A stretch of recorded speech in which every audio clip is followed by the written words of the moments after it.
రాష్ట్రంలో అధికార పార్టీ అభ్యర్థుల జాబితాను విడుదల చేసుకుంటూ వెళ్తుంటే ప్రతిపక్షాల నాయకత్వాలపై ఒత్తిడి పెరుగుతోంది.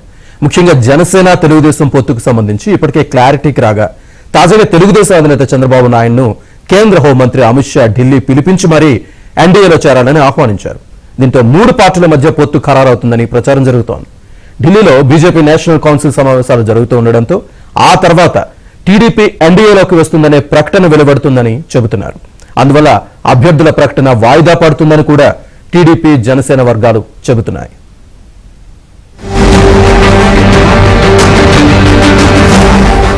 ఏపీలో అసెంబ్లీ ఎన్నికలకు మరో 53 రోజులు మాత్రమే సమయం ఉన్న తరుణంలో పొత్తుల వ్యవహారం మరోసారి తెరపైకి వచ్చింది.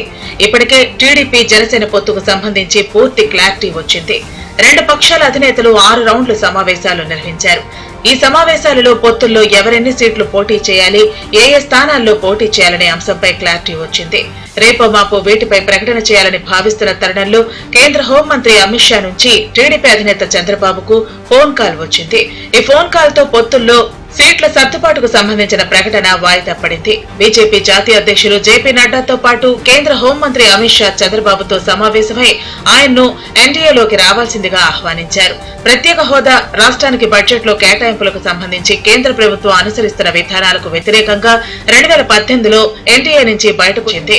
తాజాగా బీజేపీ అధినాయకత్వం ఎన్డీఏలోకి పాత మిత్రులను ఆహ్వానించాలని నిర్ణయించి చంద్రబాబుతో భేటీ అయ్యింది.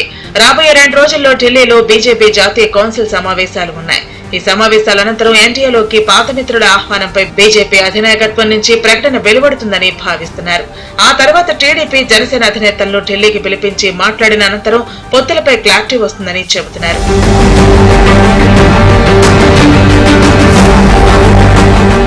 ఇప్పటికే అధికార పార్టీ 6 జాబితాలను ప్రకటించి మొత్తం 14 మంది ఎంపీలు, 65 మంది ఎమ్మెల్యే అభ్యర్థులను ఇన్ఛార్జీలుగా మార్చింది.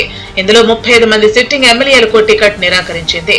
ప్రస్తుతం అధికార పార్టీ అతి త్వరలో మొత్తం జాబితాను విడుదల చేయాలని భావిస్తున్న తరుణంలో జనసేన, టీడీపీ అభ్యర్థుల ప్రకటనపై ఇరు పక్షాల అధినేతలపై క్యాడర్ లీడర్ల నుంచి ఒత్తిడి పెరుగుతోంది.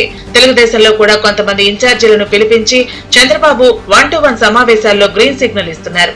మీ నియోజకవర్గాల్లో పనిచేసుకోవాలని సూచిస్తున్నారు. దీంతో తెలుగుదేశంలో కూడా క్లారిటీ వస్తుంది.